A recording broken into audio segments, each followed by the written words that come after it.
Il dit ça passe par le Rwanda. Alors il se pose la question, si ces minerais passaient par le Rwanda et qu'on nous accuse de piller les richesses de la RDC, alors que dire de là où cela arrive, la Russie, le Dubaï et consorts? Va-t-on considérer que tous ces pays participent également au pillage des richesses de la République démocratique du Congo? Alors Freddy Mulumba, on va décrypter ses propos. Qu'est-ce qu'on peut comprendre par ces déclarations du président Kagame? Est-ce qu'il s'accuse volontairement ou alors il a dit peut-être sans en tenir compte? Oui, je pense que tout est très clair. Aujourd'hui, il n'y a que nos amis occidentaux, américains, européens, qui peuvent traverser le feu sans se brûler. Ça, c'est un proverbe rwandais, mais en Kenya-Rwanda. Comment Kagame va terminer? Je pense ce qui se passe ici. Kagame est abandonné maintenant. Et ça devient une charge. L'image de Mobutu qui est abandonné par l'Occident, justement. Donc Mobutu, vers la fin, on lui dit non, on ne peut pas te recevoir. Ne voyagez plus. Pour voyager, il fallait négocier. Kagame, ça commence maintenant. Pour voyager, c'est très difficile. Parce que quand il part en Europe, on va dire que c'est un dictateur. Curieusement, on parle moins des morts de Congolais, des génocides de Congolais. On parle moins. Suivez ce que nos amis occidentaux, les journalistes, disent. Pas un mot sur l'Holocauste au Congo, justement. Au Congo. Rien. Ils évitent même de parler du livre de Charles Onana. Population. Mais si on limite, s'il vous plaît, la communication. J'ai aimé que, par exemple, Tshisekedi ait supprimé le ministère des médias. J'ai beaucoup apprécié cela. Mais il faudrait qu'on aille au-delà. Que le ministère de la communication et des médias définisse quelle est la ligne à suivre. Il ne faudrait pas qu'on attende que le CESAC nous interdise de relayer les informations relatives au mouvement du M23.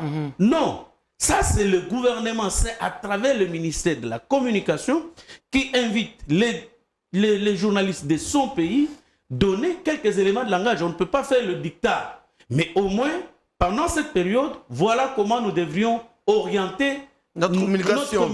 Comment réussir à l'inculquer dans la population.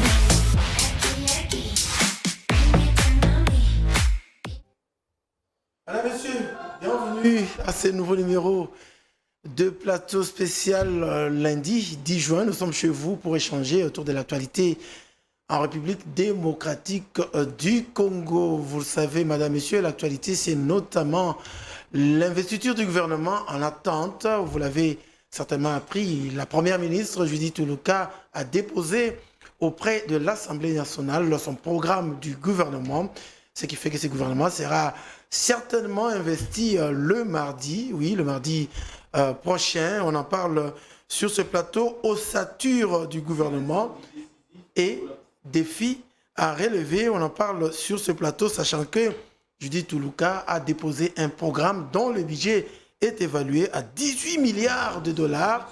Est-ce une possibilité pour la RDC ou pas? On en parle sur ce plateau. Vous l'avez suivi également comme moi. Le procès Malanga a débuté. On va dire comme ça que la RDC, état de droit en marche. On en parle avec mon invité sur ce plateau et on ne manquera pas de faire un tour à l'Est pour parler de l'avancée des forces armées de la République démocratique du Congo qui continue ainsi à récupérer beaucoup de localités. On en parle sur ce plateau et on va dire un mot sur la dissolution de l'Assemblée nationale en France. Quelles leçons pour la République démocratique du Congo? Une étude comparée avec notre invité qui est déjà sur place. Il s'agit de monsieur Freddy Mulumba, ancien directeur général de la RTNC. Il est donc journaliste, chercheur et écrivain. Freddy Mulumba, bienvenue. Salut mon cher ami. Tout le plaisir pour nous de vous retrouver. Oui, je suis content d'être sur Télé Univers TV. Je pense que c'est une nouvelle télévision qui a les vents en poupe. Nous espérons qu'on fera encore mieux pour que ça soit parmi les grandes télévisions de ce pays. Alors j'aime toujours commencer comme tous les lundis. Oui. On se communique avec vous. C'est la lutte pour la paix à l'est de la RDC. Avant d'entrer dans le vif de ce sujet-là, je vois Holocauste au Congo qui revient.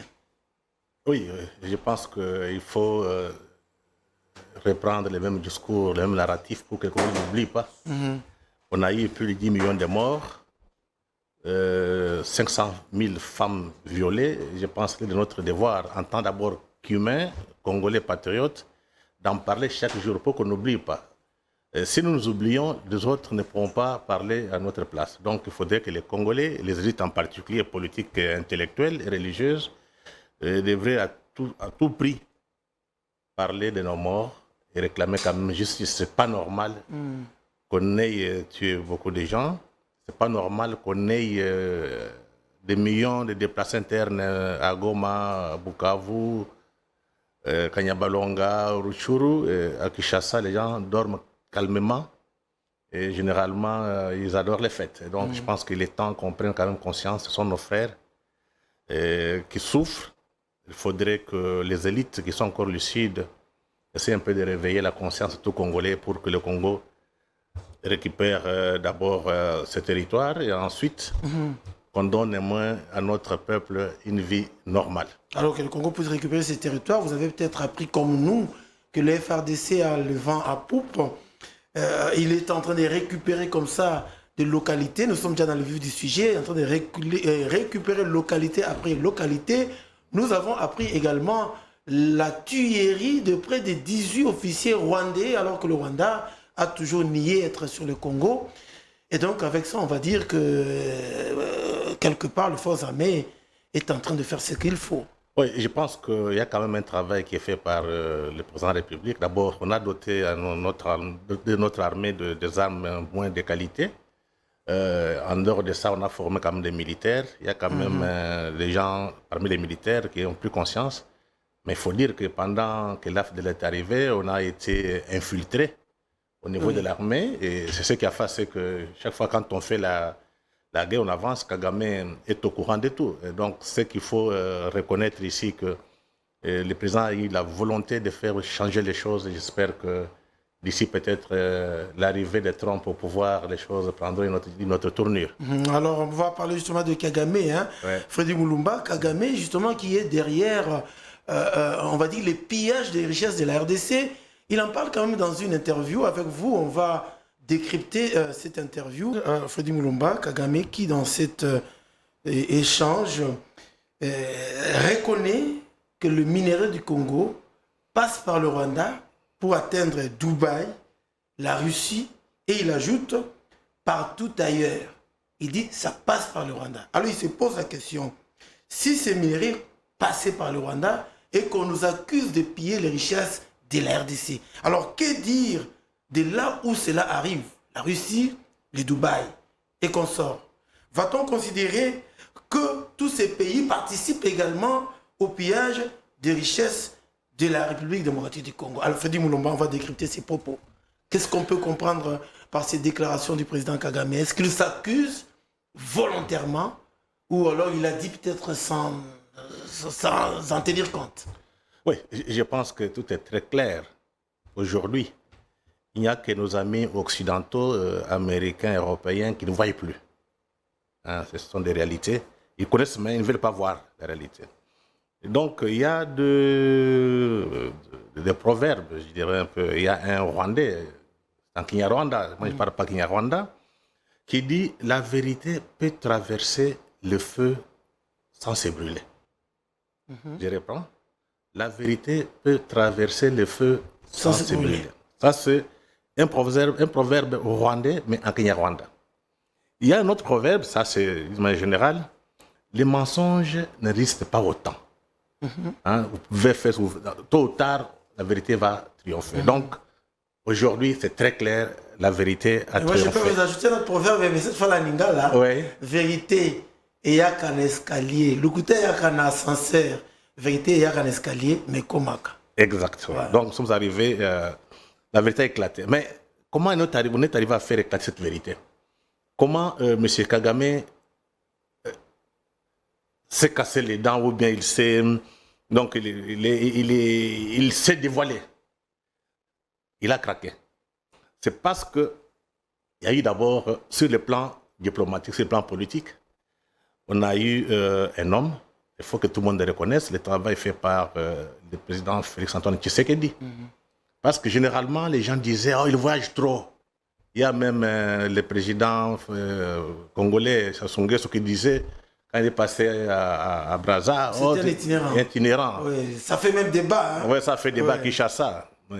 Aujourd'hui, je pense que ces débats, les gens doivent reconnaître que le travail fait par le président Félix Tshisekedi a donné ses fruits.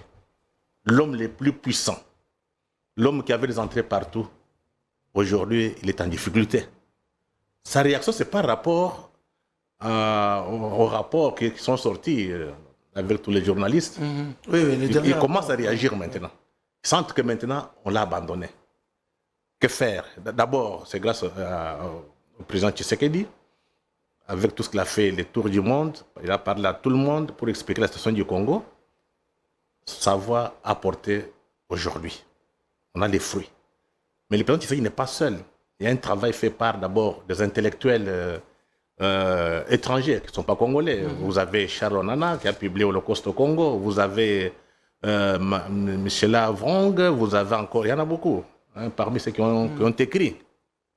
Ça a porté un coup sur le moral des hommes politiques occidentaux. Ils savaient. Mais comme on n'en parlait pas, donc si on ne parle pas. On a mis à nu. Oui, maintenant tout est. Donc les rois est nu. Que faire maintenant? Ils disent non. Il faudrait régler le compte avec Kagame. Mais Kagame leur dit ok, je ne vais pas mourir seul. Oui, c'est ça. Hein? C'est comme ça qu'on peut comprendre. Je ne vais pas mourir seul. Tout à fait. C'est comme ça qu'il dit tous les minéraux qui sont pillés passent les Rwandais. Oui. Ils partent à l'extérieur, donc en Chine, en Amérique. C'est quand même un aveu, hein? C'est vraiment un aveu. Il reconnaît que ça passe par le Rwanda. Il reconnaît maintenant. Donc reconnaître que ça passe par le Rwanda, c'est tacitement reconnaître qu'il y a pillage. Mais comment? Parce que le Rwanda n'a pas de minerais. Oui, c'est ça. Ça vient de Kinshasa, ça vient du Congo. Donc c'est tout ce qu'on a fait comme travail pendant plus de 20 ans. Ça, les résultats. Parce qu'on pensait que le Congo allait disparaître. En fait, qu'est-ce que les calculs? On a prévu au moins 30 ans. C'est toute une génération. Pendant ces 30 ans, on travaille pour que le Congo disparaisse dans l'imaginaire des Congolais. On fait des guerres d'usure. Quand vous êtes fatigué, on vient avec un plan. Oui. Qu'est-ce que vous voulez? On partage le Congo. Donc, on partage le Congo en 3, 4 ou 5 États. Parce que l'image qu'on donne est que les Congolais sont déjà incapables de gérer un grand pays. Alors que c'est eux qui entretiennent. Donc, c'était fait comme ça, de façon que dès que donc, le Congo disparaît, il n'y a pas de compte à rendre. Et puis, le grande puissance, c'est le partage. Le partage, le Congo, c'est fini. Maintenant, je pense qu'avec l'arrivée de Félix, Tshisekedi, ça a bloqué le processus. Parce que quand vous parlez, partout le président Tshisekedi passe, il vous dit très clairement, sans porter de gants, il ne pourra jamais trahir le Congo. Il ne pourra même pas céder 1 centimètre carré de notre territoire. Ça signifie quoi? Il a ajouté même la paix, oui, mais pas à n'importe quel prix. Oui. Les gens là demandent autre chose. Ils demandent qu'on cède les territoires congolais au Rwanda. Et dès qu'on cède les territoires de Kivu au Rwanda, automatiquement, le Congo implose. Donc c'est un processus qu'eux avaient prévu.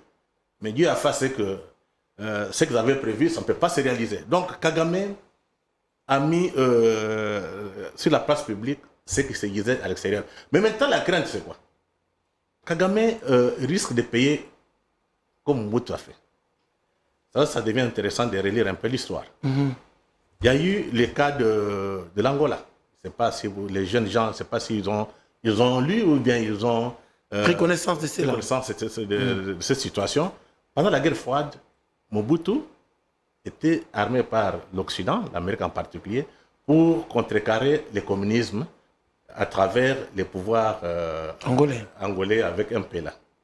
Donc, il y avait le pouvoir zaïrois financer le Savimbi et quelquefois FNLA. Mais c'est beaucoup Savimbi qui a eu beaucoup plus d'influence, beaucoup plus de financement, mais passant par les Américains.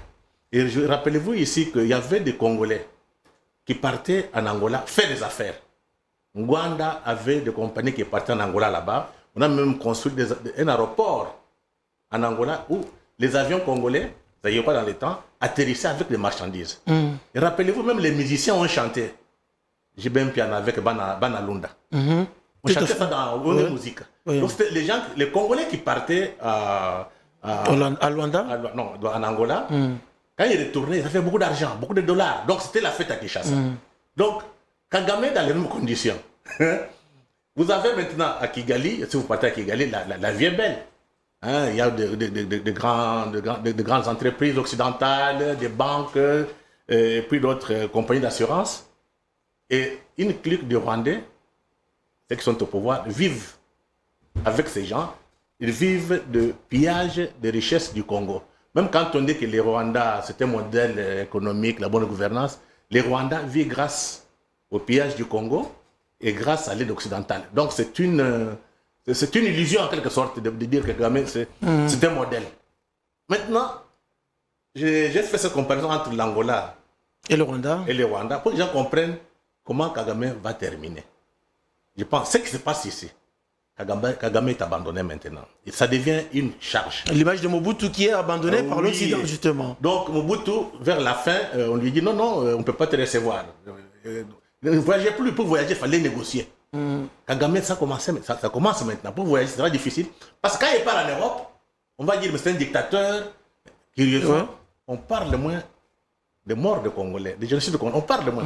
Suivez ce que nos amis occidentaux, les journalistes, disent. Pas un mot sur l'Holocauste au Congo, justement. Au Congo. Rien. Ils évitent même de parler du livre de Charles Onana. Il faut que nous comprenions. Personne ne viendra parler à notre place. C'est à nous de parler, construire un autre narratif, un narratif de combat. Parce que généralement, on est tellement naïf, on pense qu'en aimant la paix, on va la gagner. Non. Il faut faire la guerre pour gagner la paix. Qui veut la paix, prépare la guerre. Oui. Donc il faudrait déjà, sur le plan mental, surtout dans les médias, je vois un peu les gens distraits, ils pensent qu'en disant vous êtes gentils, la crise va se résoudre. Non.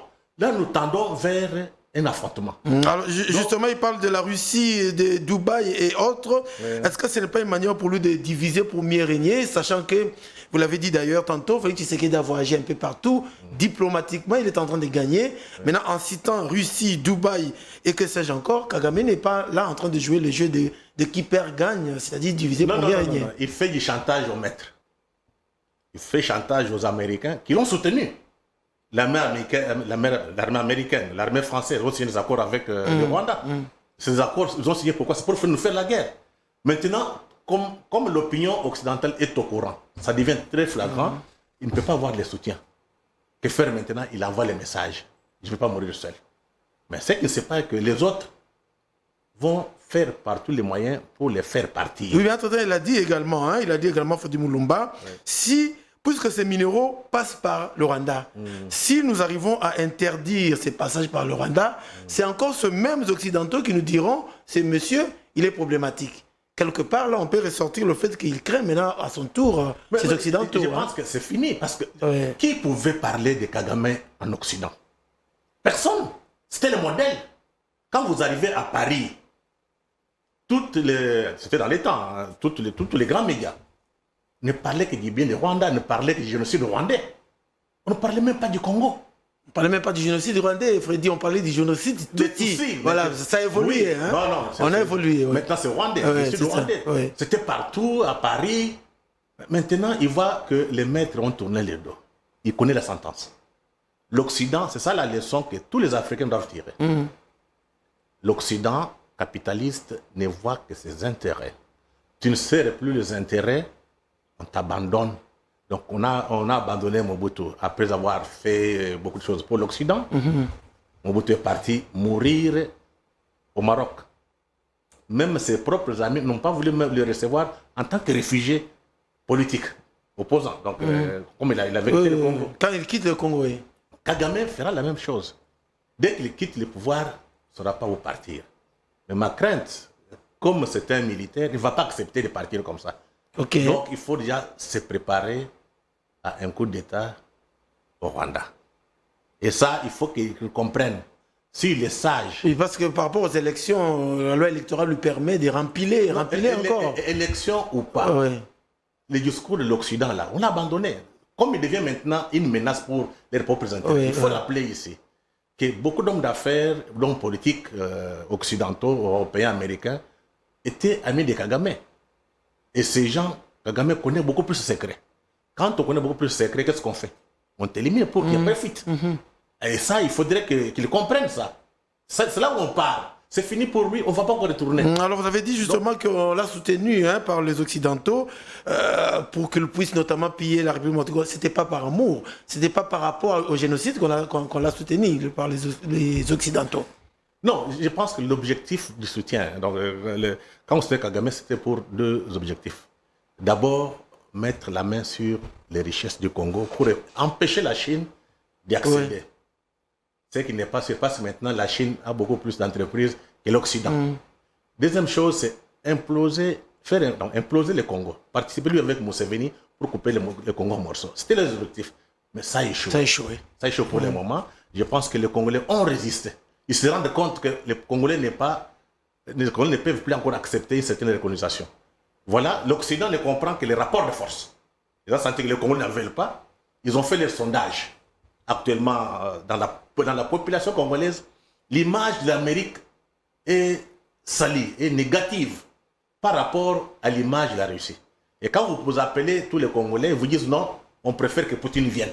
Pourquoi? Parce que les Congolais ne comprennent pas. Les Américains disent que ce sont nos propres amis. Ce sont nos amis qui donnent des armes à Kagame pour tuer les Congolais et les piller. On fait comment? Donc on ne va pas croiser les bras pour dire nous sommes des chrétiens qu'on vient nous tuer. Non. On cherche aussi des gens qui peuvent nous aider à nous protéger. Alors si vous dites voilà pourquoi les Congolais actuellement, donc tu peux demander à tous les Congolais.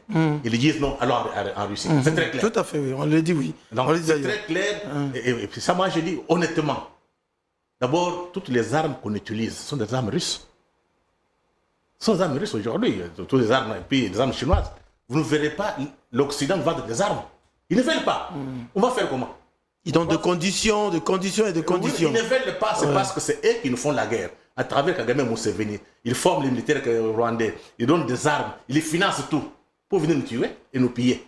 Donc, je pense ils ne sanctionnent pas, il faut ajuster cela, ils ne sanctionnent pas le pilleur. C'est parce que c'est eux-mêmes qui font le travail. C'est eux-mêmes qui font la guerre. Ils peuvent pas se sanctionner. Mais ce qui est important ici, c'est là où il faut relever une dimension, je dirais, un peu historique. Ce que Kagame fait, Léopold II l'a fait. On avait coupé les mains des Congolais à cause du caoutchouc. Oui. Kagame a tué des Congolais 10 millions à cause du coltan. Mais ce n'est pas Kagame, ce n'était pas Léopold II. Oui. C'est le capitalisme occidental prédateur. Mais comment on l'a vaincu? C'est quand les intellectuels, dans les temps, il y a un Britannique, Edmond Morel, qui a créé Congo Réforme, qui est parti en Amérique, qui a rencontré le président américain pour dire que vous travaillez avec un bandit, un génocidaire. Le président américain a décidé de couper les relations avec Léopold II. C'est ainsi que les médias en Occident... donc, ces sanctions saisies. Oui, parce que Kagame, c'est ce que Kagame fait ici. Léopold II le faisait. Oui. Donc tu parles New York Times, Washington Post, tous les grands journaux là, on ne parlait pas du Congo. Léopold II finançait. Il y avait des grands lobbies, comme Kagame le fait. Et quand les intellectuels, quand les journalistes, les ONG se sont mis en mouvement, on a décidé de retirer, de saisir, de ravir le Congo, étant indépendant du Congo, pour l'annexer à la Belgique en 1908. C'est comme ça qu'on est devenu Congo belge. Et donc avec la sortie médiatique, j'allais dire, avec la sortie de cette enquête sur Kagame, ça donne l'image que vous venez de soulever, une image où les intellectuels se sont levés, Kagame mis à nu, toutes choses étant égales par ailleurs, ça veut dire que Kagame... Mais ce qui est frappant, dans tout ce qui se passe ici, ce sont les étrangers qui parlent. Oui. Regardez, Edmond Morel avait écrit. Il y a eu un penseur, un écrivain, un grand écrivain britannique mais qui travaillait pour l'Amérique, Mark Twain. Il a même écrit un pamphlet contre Léopold II. Et ça a eu un impact. Au Congo, c'était le silence, ce qu'on appelle l'empire du silence. Aujourd'hui, vous avez Onana qui a parlé de l'Holocauste au Congo. À Kinshasa, les élites intellectuelles et politiques se taisent. C'est encore l'empire du silence. Mais la question est la suivante. Pourquoi les étrangers parlent beaucoup plus des décès de Congolais, des pièges du Congo? Et à Kinshasa, les hommes politiques se taisent, à part Fachi qui parle, les intellectuels se taisent. Qu'est-ce qui peut expliquer ça? Je pense que c'est ça qu'on devrait se poser comme question aujourd'hui. Pourquoi les autres parlent et nous nous taisons? Pourquoi les autres parlent à part du Congolais? La pire dissidence qu'on a connue du temps colonial, et aujourd'hui, on connaît la même chose. Alors, vous avez dit justement que Kagame est fini. L'Occident le désavoue, n'est-ce pas? L'Occident désavoue Kagame. Si on vous comprend bien, chaque fois que l'Occident désavoue un leader africain, il s'attache à un autre. Ouais. Est-ce qu'on peut entrevoir ici, entre les lignes, que l'Occident voudrait revenir vers Félix Tshisekedi et donc vers la RDC, comme il a été d'antan avec Mobutu et les Zaïre? Non. Il faut qu'on comprenne. On a utilisé Mobutu pendant la guerre froide. Mobutu, là, à la fin, on l'a lâché. On vient d'utiliser Kagame et Museveni. C'est terminé. On vient de prendre Ruto, comme maintenant l'allié de l'OTAN en Afrique. Il faut que les Congolais comprennent. Donc la pendule ne revient pas vers la RDC, c'est terminé. Nous devons apprendre à construire notre propre puissance. Oui. Sans compter sur les Américains, sans compter sur les Chinois, sans compter sur la Russie. Mais on peut collaborer avec tout le monde. Parce que regardez, l'actuel secrétaire d'État américain, les Noirs, il est parti à Djibouti. De Djibouti, il est parti en Angola, au Kenya. De Nairobi, il est parti à Luanda. Donc c'est ça leur triangle maintenant. Okay. Dans leur triangle, nous, on n'existe plus. Donc si nous ne faisons rien, dans leur mentalité, là, le Congo est déjà... C'est fini. Donc dire aux Congolais d'apprendre d'abord l'histoire du Vietnam. Les Vietnamiens n'étaient pas très forts, ils ont battu les Américains. Vous avez les cas d'Afghanistan, avec les talibans. Ils sont battus, les Américains ont fui. Donc nous devons apprendre à nous battre pour être indépendants et avoir une liberté pour notre peuple. Donc ceux qui pensent qu'on aura la paix gratuitement, ils se trompent. Kagame est fini, les Américains ont fait les choix sur Ruto et sur le 11. On nous a oubliés. Donc construisons un rapport de force. Ouais. Que notre peuple s'organise, que tout le monde se batte pour que ce pays soit debout. Et la chance que nous avons, c'est parce que Félix Antoine Tshisekedi a un discours très clair. Mais curieusement, les élites congolaises ne relaient pas. Non. Par contre, ils insultent le président Tshisekedi, mais ils ont peur d'insulter Kagame. C'est un pays, il y a des contrastes. Kagame qui a occupé le Congo, qui a tué les Congolais, personne ne l'attaque. Mais tous les politiciens ici passent tout leur temps à insulter Félix Tshisekedi. Oh, il est incompétent, il ne comprend rien. Mais Kagame qui occupe le terrain, personne ne parle. Voilà, c'est ça le dilemme. C'est ça le dilemme, justement. Il faudrait que les Congolais comprennent. Il faut dire que notre peuple, et les médias doivent faire un travail de titan aujourd'hui. Sans médias, sans information, on ne sera pas libre et indépendant. Et quand on parle de médias, c'est les médias congolais, hein, et non pas seulement allez, on va dire, les chevaliers de la plume qui ont produit un documentaire qu'on a vu tout récemment là-bas, qui parle de Kagame en tant que dictateur. Joël Cadet, bienvenue. Merci. C'est le plaisir pour nous de vous recevoir. Nous vous accueillons. Plaisir partagé, chef. Voilà, on parle ici de Kagame, hein, qu'on a pris, dont on venait de prendre l'image tout à l'heure là, qui clairement disait que voilà, le minerai du Congo passe par le Rwanda. Il est dit lui-même, passe par le Rwanda pour atterrir à Dubaï, en Russie et en Occident, plus d'une manière générale. Il s'est posé la question de savoir si, là où ces minéraux atterrissent, on peut également dire d'eux qu'ils sont le pilleur de la RDC. Alors on se posait la question, comment Kagame peut-il reconnaître comme ça officiellement que les minéraux congolais passent par lui? Est-ce que cela dénote-t-il la fin de, alors on va dire, de ce qu'il fait depuis toujours en RDC? Non, j'ai toujours dit que lorsque vous regardez un poussin remplir une casserole, c'est qu'il est dans la casserole avec sa mère. Et que Kagame, face à son étroitesse, sa petitesse, ne peut pas tenir, pas même devant la seule ville de Goma, pas même la seule province du Nord Kivu. Mais Kagame a vu derrière lui, vous avez eu Bill Clinton, vous avez eu Tony Blair, et à travers eux, il y a eu des multinationales qui se sont mises derrière ces deux grands. Et à partir de qui Kagame a réussi à contrôler l'Est de la RDC. Et il ne l'a pas réussi seul, mais l'a également réussi avec quelques Congolais. Parce que vous savez que les Congolais, devant femmes, devant le pouvoir, devant les jeeps, devant la musique, il peut tout céder. Parce que... Soit-il intellectuel.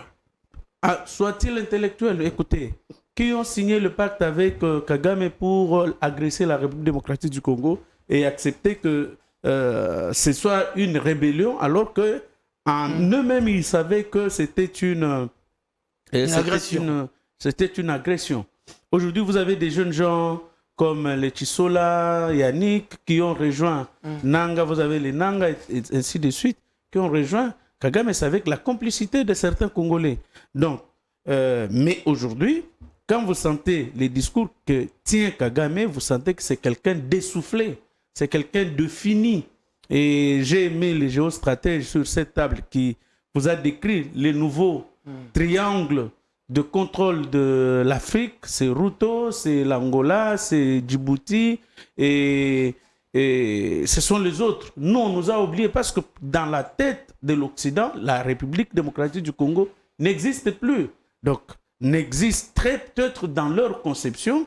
Et heureusement que les Congolais, nous restons quand même autour de l'unité de notre pays. Nous restons tous soudés, en dépit de nos divergences, en dépit de tout ce que nous voulons.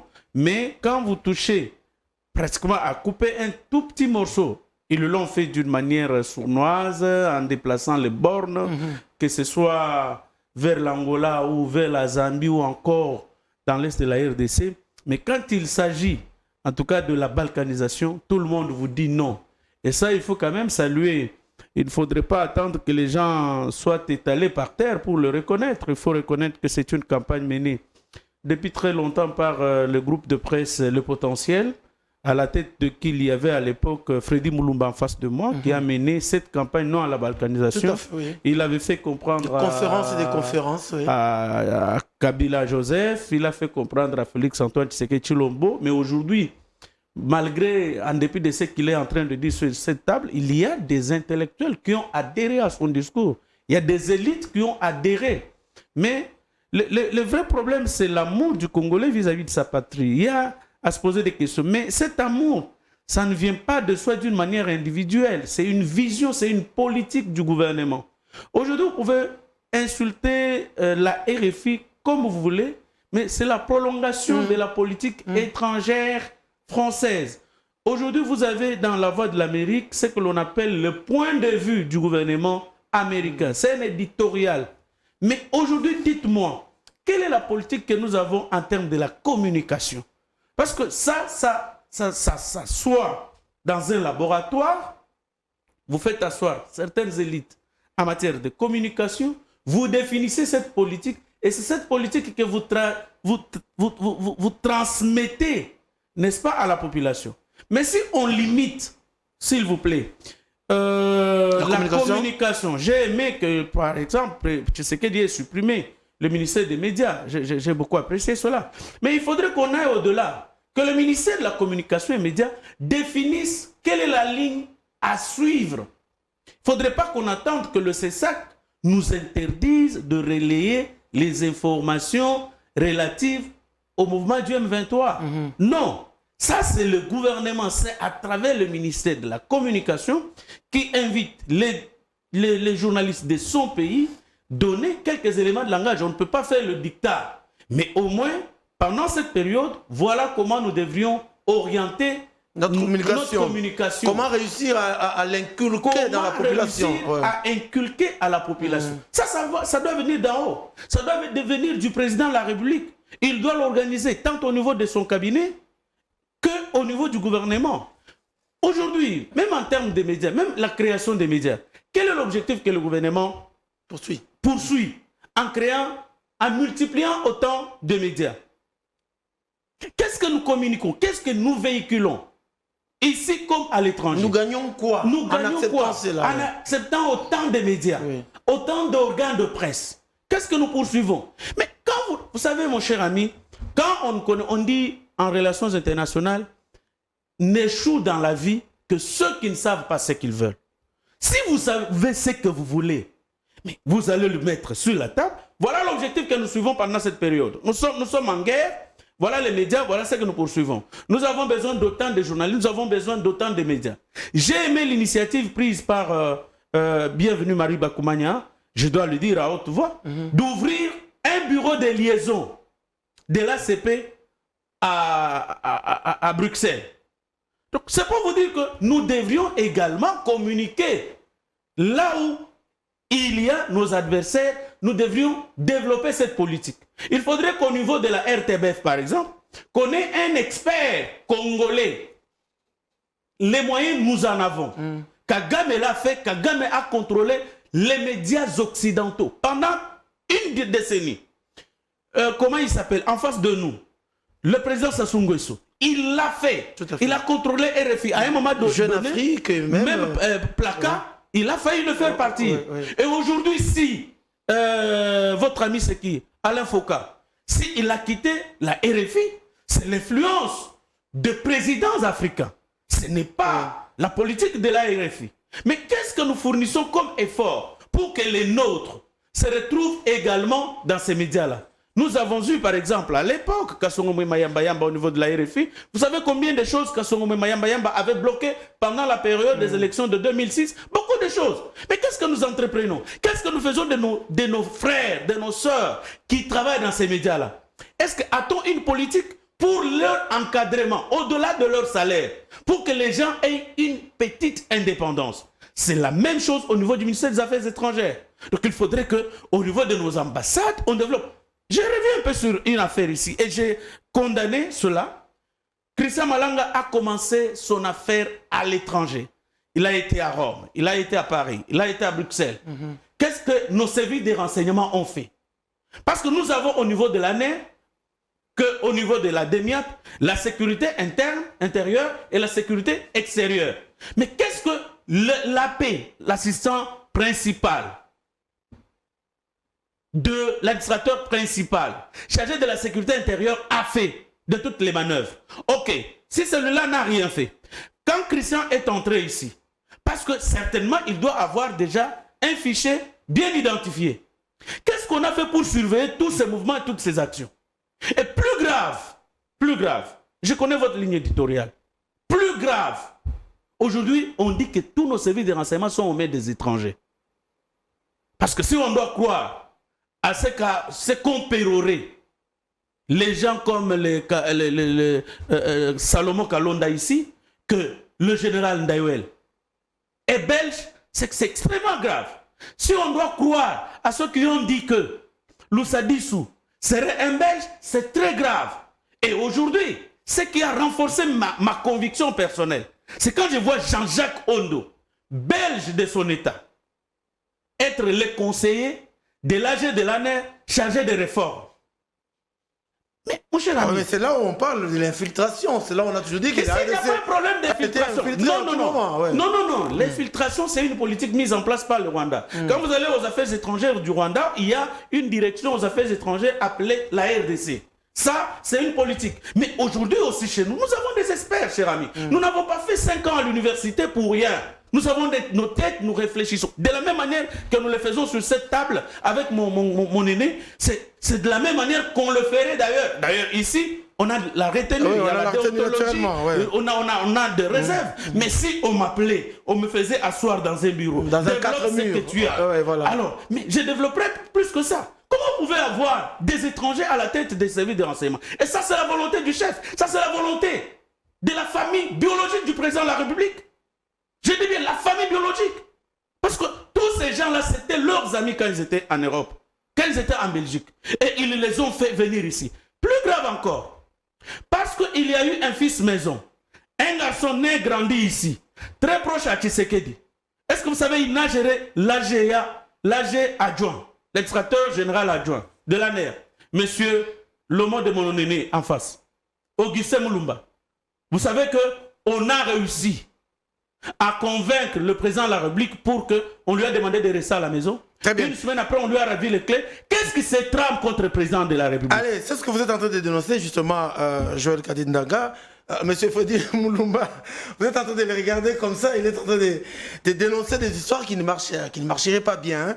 Allez, Freddy Moulumba, on avait dit quand même que, puisqu'on est en train de parler Rwanda, Occident et tout ça, on va parler quand même de ce qui est arrivé aussi en France, parce qu'on peut en tirer une leçon ici. Je vous rappellerai que dernièrement, le président Félix Tshisekedi a reçu l'Union sacrée de la nation et il a même menacé de dissoudre l'Assemblée nationale C'est ce qui est arrivé. En France, dissolution de l'Assemblée nationale parce qu'il a été désavoué par les élections européennes. Quelles leçons peut-on tirer en RDC où il y a les débats sur la révision de la Constitution? On ne sait pas trop bien la majorité est de quel côté, et une majorité qui chaque fois est en train de, on va dire comme ça, menacer. Est-ce qu'on peut tirer une leçon? Oui, avant de tirer la leçon, je voudrais tenir ce que notre père nous dit. Joël Kadé, oui. Oui. Il faut que les Congolais sachent aujourd'hui, nous sommes un enjeu mondial. Qu'on prenne la vie au sérieux. Tous les services de sécurité, de renseignement du monde entier, toutes les grandes puissances sont à Kinshasa. Il faudrait que nous prenions conscience très rapidement. Tout ce que nous prenons comme décision, tout ce que nous prenons comme position, on doit tenir compte de cet enjeu. Nous sommes un enjeu. Donc, c'est le travail des élites. Personne ne viendra le faire à notre place. C'est le travail des élites qui sont conscientes, qui doivent discuter. Parce que ce qui se joue ici, c'est l'avenir de nos enfants et de nos petits-enfants. Nous ne faisons rien. Nous serons des esclaves des Rwandais, des Ougandais, des multinationales, des mêmes autres civilisations. Et maintenant même de Ruto, Ruto qui n'a pas froid aux yeux pour parler en mal de Félix-Antoine Tshisekedi. Oui, il a eu la mission. Oui. Mais heureusement que Félix est là, qu'on profite de cette occasion pour changer la donne. Ça signifie qu'il faut que les médias donnent l'information, appellent des spécialistes pour expliquer ce qui se passe. Pour comprendre qu'il y a un coup d'État. C'est passé ce qui s'est passé là. Le soir, vous avez un concert au Stade des Martyrs. Le stade est plein. Aucun mot sur ce qui se passe à l'Est. Inconscience. Non, parce que hier, j'ai assisté à une présentation d'un livre. Tu peux le lire. C'est un pasteur. Le Congo de mon rêve. Oui, c'est un pasteur qui a parlé de ça. Moi, ça m'a étonné. Tous les discours que nous tenons là, c'est dans les livres là. J'ai dit, ok, c'est déjà positif, il est jeune, il est pasteur, il a une église. Commencez par donner une certaine morale ou bien conscience à vos croyants. Oui, le pasteur s'interroge, c'est important, Fodi Moulumba. Il s'interroge. Quel paradoxe! C'est comme ça que ça commence sa phrase. La République démocratique du Congo, un pays potentiellement riche, partant de son sol et sous-sol, avec une population pauvre. À qui devrions-nous attribuer la faute? Est-ce à Dieu qui nous a donné toutes ces richesses? Au diable qui nous combat tous les jours, aux grandes puissances de ces mondes qui convoitent nos richesses? La question reste posée. Oui, pour le moment, j'ai dit il faut que nos églises changent la donne. Les Noirs américains ont réussi à avoir leur liberté grâce aux églises. Oui. Il faut lire l'histoire des Noirs américains. Il y a eu des églises, au sein des églises, vous avez eu des intellectuels, vous avez eu des cinéastes, vous avez... Obama n'est pas devenu président par hasard. Il y a tout un travail qui a été fait. Donc, il faudrait qu'on comprenne. Les églises ne sont pas là pour endormir notre peuple. On peut remplir les stades. On remplit les stades, on fait la campagne contre la banalisation, contre les 10 millions de morts. Mais les églises, les gens sont contents. Ils se comportent maintenant comme les musiciens Fali Poupa et les autres. Et je rappelle ici, le jour où Fali Poupa a fait le concert ici, on a pris Bunagana. C'est que j'ai jamais vu. Tout ça, c'est que moi j'appelle la guerre hybride. Parce que ceux qui financent ce concert-là, il y a quand même des sponsors, qui mettent beaucoup d'argent pour il faut les stades, c'est beaucoup d'argent. C'est qui? Il faut s'interroger toujours, les gens qui sont derrière nos églises, nos pasteurs, ils viennent d'où? Les donateurs. Les donateurs. Mais curieusement, on est là, et la presse, et la justice, non, on se contente du peu, la désinformation. Moi, je voudrais assez qu'on profite de l'ouvrage, de la sortie de cet ouvrage, pour que la plupart des pasteurs les lisent. C'est important. Les gars doivent avoir 30 ou 40 ans. Trop jeune. Mais regarde comment il réfléchit. Il n'a pas seulement parlé, il a écrit. Donc il faut que nos églises changent de méthode, changent de narratif. Au lieu d'endormir notre peuple, que ça devient l'opium du peuple, les gens dansent, alors tout le monde est pauvre. On préfère dépenser 5 000 francs pour entrer dans un concert religieux. Quand vous rentrez à la maison, vous manquez à manger. Vous priez Dieu, mais vous êtes assis sur les mines d'or. Ça ne marche pas comme ça. Donc, il faut changer vite les discours. Et ça, c'est la presse. Vous devez changer. Ça ne doit pas continuer comme ça. C'est ce que nous faisons dans ces pays. Nous sommes les seuls à défendre notre propre pays et défendre notre peuple. Nous sommes complices aujourd'hui parce qu'on ne fait rien. Et l'histoire pourra nous juger Sévèrement. Votre ami le pasteur dit justement, loin de là, c'est ça sa réponse, hein, la grande responsabilité, tenez-vous bien, Joël Kadendanga, revient aux Congolais eux-mêmes, dit-il, à cause de certains antivaleurs. Il les cite, le tribalisme, la division, la haine du Congo et des Congolais, la corruption, etc., etc. Tout cela, j'ai dit que ça doit être une politique d'abord gouvernementale. Comme Mme Soumena est là, Oui. vous avez un ministre de la Justice et droit et garde des Sceaux. À l'entame de son mandat ici, il y a une politique, même des églises. Qu'est-ce qu'on doit prêcher pendant cette période? Bien sûr, on doit prêcher, amener les gens à Christ. Mais au-delà de ça, qu'est-ce qu'on Moi, j'ai vu le pasteur rwandais, hein, pour vous paraphraser un peu, j'ai vu un pasteur rwandais, ça circulait dans les réseaux sociaux, qui était en train de prêcher dans l'église que la partie Est, j'oublie encore le nom, Massissi appartenait au Rwanda et tout ça. Et il est en train d'inculquer cela, on va dire, au Rwandais. Non, ça c'est un abbé, et ça c'est un prêtre. Mais il y a eu un pasteur rwandais qui, même avec les versets bibliques pour dire, Oui. parlant de Moulenge, Moulenge, oui, la montagne de Moulenge, voilà. Ça appartient, c'est vraiment la terre promise. Tout à fait. Pour le Rwandais. C'est de lui que je parlais. Mais ici, vous avez des gens comme les Ambongo qui, eux, se permettent d'étirer sur leur propre pouvoir pour ascenser et faire même l'apologie de la rébellion. Donc, c'est paradoxal. Mais tout cela, ça doit se définir. Il doit y avoir une communication. Vous invitez. Parce que il n'y a pas plus tard qu'en 1998, nous étions déjà des grandes personnes. Moi, j'étais à l'université. Didier Moumengi, ici, a fait stopper la guerre à l'entrée de Kinshasa. En français, Mouzé tenait les discours ici en français. Il s'entretenait avec le groupe des jeunes. Vous descendez, vous parlez avec les étudiants. Aujourd'hui, pourquoi nos étudiants qui sont de l'université, vous sentez que le raisonnement n'est pas cohérent? Ils ne sont pas rationnels. Pourquoi? Parce qu'il n'y a pas ce qu'on donnait. Et je me demande même pourquoi a-t-on arrêté la bleusaille à l'université. Parce que la bleusaille était comme une sorte d'initiation. Ça préparait l'étudiant à s'adapter à la nouvelle vie. Et on a supprimé cela. Ça doit être une politique. Aussi bien pour les églises, à la direction de culte là-bas, il y a une politique que l'on communique. Par rapport au tribalisme, oui. Il faudrait qu'au niveau du ministère de l'Intérieur, qu'on aménage. Vous savez que c'est le ministère le plus simple à diriger. Il n'y a pas de syndicalistes. Ce n'est pas comme les autres ministères où vous avez, par exemple, les gens qui peuvent descendre sur la rue, comme au ministère des personnes vivant avec handicap, on peut manipuler une dizaine des handicapés avec les bâtons, on leur donne de l'argent, ils vont manifester. Non. Mais au niveau du ministère de l'Intérieur, ce sont des ordres qu'on donne, le commandant les exécute et les font exécuter par leurs troupes. Et ce sont des choses qui peuvent terminer. Écoutez, cher ami, sur la ville ici, on avait des Koulouna partout. Mais parce qu'il y a eu la mise en place d'une politique de prendre ces jeunes gens-là. Aujourd'hui, ils sont même utiles à la société. Aujourd'hui, ils vont construire la maternité de Kitambo. Ils vont construire. Et puis, ils offrent les bancs. Ce sont eux qui fabriquent les bancs. Ce sont eux qui construisent l'université de Kananga. Donc, il faut une politique. Donc, il faudrait qu'on arrête une politique dans chaque domaine. Mais si le gouvernement, c'est pour se partager les postes, que chacun ait de l'argent, ainsi de suite, on n'ira nulle part. Allez, mais puisqu'il parle du gouvernement, puisqu'il parle du gouvernement, on va terminer.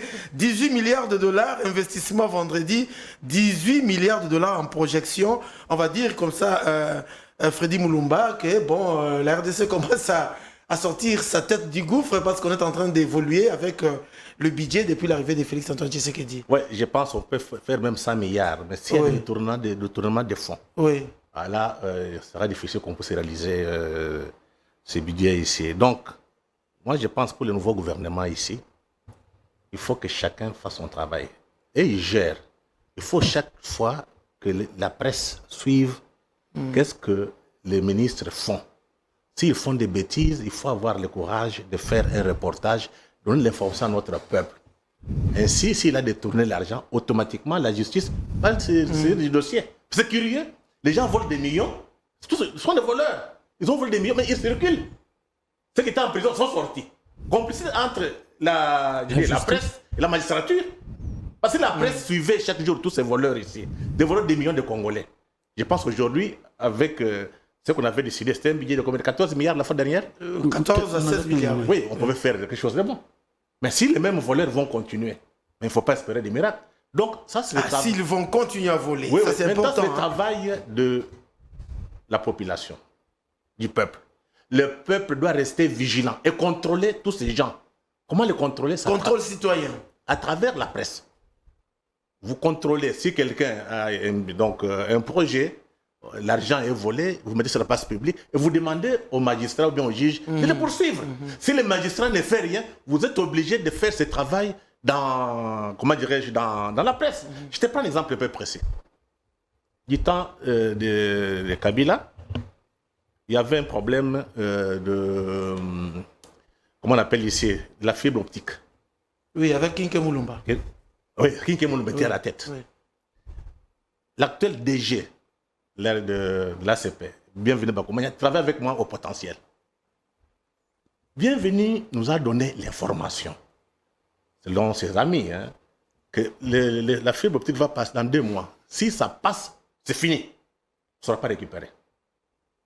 On a parlé, on a fait toute une grande manchette. Le lendemain, Kabila a nommé un colonel pour suivre ce projet. Mais qu'est-ce qui s'est passé? Entre-temps, les Rwandais négociaient pour que la fibre optique entre à partir de Kigali, comme ça contre Kinshasa. Mais curieusement, à Kinshasa, vous avez les gens à l'OCPT qui étaient complices. Donc, le verre est dans les fruits. En tout cas. Si la presse congolaise, les journalistes congolais ne se prennent pas en charge, il n'y aura pas de miracle. Le travail, c'est quoi? Informer notre peuple, informer les responsables politiques pour que chacun de nous dénoncer, pour que chacun de nous fasse son travail. Mais tant qu'on a cette confusion, il n'y a pas d'avenir. Donc, avec ce nouveau gouvernement, il faut que la presse fasse son travail, mais aussi la justice. Il y a une complicité. Un nouveau ministre de la justice. Oui, oui. Il y a... Non, je parle un peu de la magistrature. Oui, les ministres ne gèrent pas la magistrature. La plupart des magistratures sont des magistrats margoulins. Voilà pourquoi ça pose problème. Mais si ces gens font encore de margoulinage, de l'autre côté, vous avez une presse qui est très éveillée. Moi, je sais ce que j'ai dit parce que j'ai géré le potentiel pendant plus de 10 ans. Je connais comment tous ces politiciens venaient au bureau. Je refusais de prendre de l'argent. Ah, c'est ça le problème. Je refusais. Même Félix Antoine Tshisekedi a dit voilà pourquoi le potentiel... que je crains, je ne compte plus sur la presse parce qu'avec un peu d'argent, on peut le manipuler. Donc, ça dépend maintenant de la qualité des journalistes, de la conscience. Quand vous êtes conscient, vous savez, vous êtes à la tête d'une institution, à la tête d'un grand journal du pays, il faut savoir que tout le monde vous regarde. Que faire? Il faut refuser la facilité. Alors, il n'y a pas seulement que l'argent qui peut venir des politiciens congolais, de l'étranger aussi. Oui, tout à fait. Oui. On peut venir avec des millions, actuellement les Chinois, les Indiens, qui encore les Libanais. Ils corrompent nos journalistes. Il n'y a pas de journalisme aujourd'hui. Donc, prenons conscience. On n'a pas d'autre chose. On va terminer, Freddy Moulumba, on doit prendre conscience, mais je voudrais quand même qu'on puisse dire un mot parce que mondialement parlant, si vous voulez, du point de vue international, c'est quand même une nouvelle qui ne peut pas passer comme cela. On va quand même dire un mot, non? Sur une conséquence, j'allais dire une leçon à tirer par rapport à la dissolution de l'Assemblée nationale française par Macron. On regarde la situation telle qu'elle se présente. Joël Cadet. Et on va terminer avec Freddy Moulumba. Oui, bien avant cela, je voudrais lui commencer l'émission. On a terminé. Oui. Alors, non, écoutez, revenons sur notre gouvernement. Oui. L'aîné parle de la presse. La presse congolaise, je vous dis, au regard de l'arsenal juridique, n'est pas libre. Et avec la nouvelle loi, je vous dis que la liberté de la presse a été davantage réduite. Je l'ai dit à Tivis, il me disait non, mais parce qu'aujourd'hui on a érigé le droit de réponse comme moyen de réparation. J'ai dit, moyen de réparation, il y a des journalistes qui refusent le droit d'accorder le droit de réponse. Vous en avez le cas. Aujourd'hui, ici, sur cette ville ici, Bossol, la politique a refusé un droit de réponse aussi bien Anthony Mwaba qu'à Nicolas Kazadi. Donc, et si on les traduisait en justice, on va les arrêter. Parce que si vous refusez le droit de réponse, la victime peut aller en justice et on va vous arrêter. Et il y a une sorte de surjudicialisation. Lisez l'article 113, 114. Il y a une sorte de surjudicialisation à tel point que le journaliste peut être poursuivi en même temps par le CESAC, par la commission de discipline et d'éthique professionnelle, tribunal de paix de l'UNPC. Au même moment, s'il est de l'ACP ou de la RTNC, le conseil de discipline peut le suivre. Il peut encore être poursuivi au pénal comme aux civils. Donc, 5 structures peuvent suivre le journaliste au même moment. Je vais lancer, à la fin, comme je termine dans un mois, je vais lancer une campagne pour la révision de notre loi sur la presse, parce qu'elle vient endurcir les conditions de travail du journaliste. Malheureusement, on ne s'en rend pas compte, parce qu'aujourd'hui, la loi poursuit même les atteintes, donc même le comportement, même l'éthique du journaliste. Ce qui faisait partie du code de l'éthique, aujourd'hui, c'est poursuivi. En rapport avec la question, je crois qu'on a tiré les conséquences de la victoire de l'extrême droite en France. Et c'est normal dans les pays où la démocratie est déjà assise. Et vous savez que depuis le début de son second mandat, Macron, sa popularité ne fait que s'effriter dans l'opinion, ce qui fait qu'il ne pouvait que tirer les conséquences, demander aux Français de revenir aux urnes. Ça ne peut pas être poursuivi chez nous, s'il vous plaît. Il faut savoir que... c'est ça ma préoccupation, justement. Hein?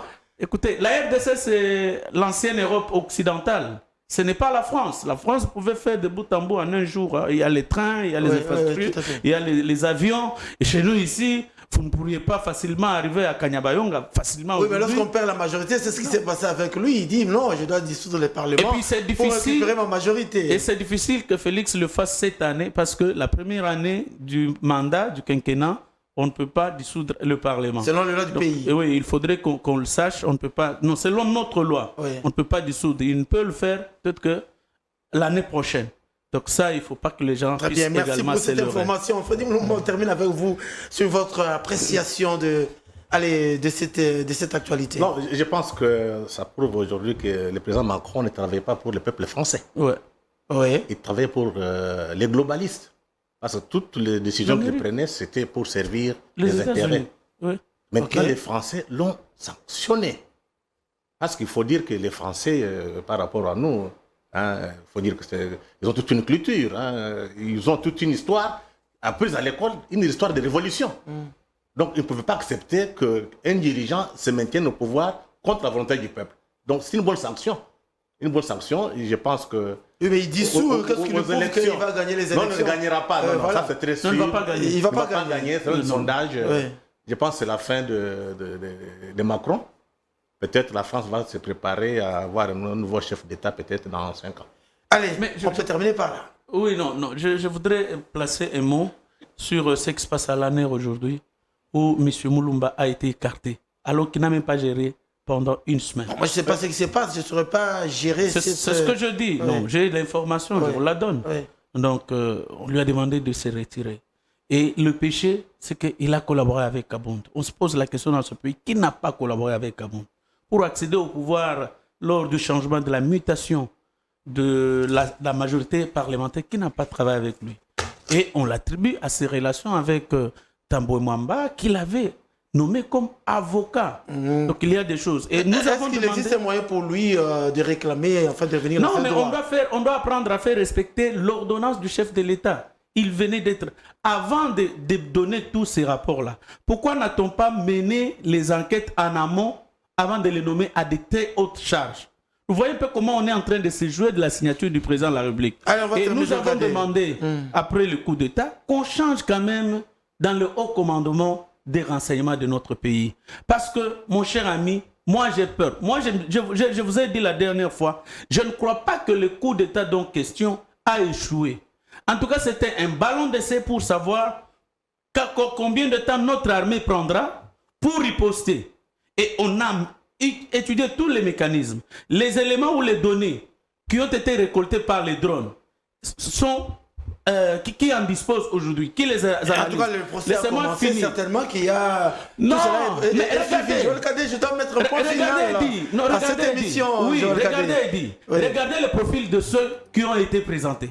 Est-ce que ces gens-là peuvent vraiment faire un coup d'État? Allez, Joël Kadé, laissons la justice faire son travail. Merci, Merci beaucoup, Joël Kadé. Les vrais commanditaires sont libres. Les vrais commanditaires sont libres et ils sont dans le haut commandement de notre armée. Tout le plaisir est pour nous de vous avoir ici. Ma salutation est là. Ils sont dans le renseignement. Merci d'avoir répondu à notre invitation. Monsieur également. Il faudrait que le chef de l'État ouvre l'œil. Chef de l'État, il faudrait ouvrir l'œil et le bon. Merci beaucoup à tous les Congolais qui nous ont suivis. Nous avons parlé de la sécurité à l'est de la République démocratique du Congo, un peu du gouvernement, mais aussi de Kagame qui déjà est en train de connaître de vivre sa propre mort. Merci pour votre attention soutenue. Merci à Joël Cadet et à Freddy Moulomba. Plateau spécial, point final pour aujourd'hui. Prochain rendez-vous demain en direct 10h. D'ici là, restez bénis du programme de Univers Télévision.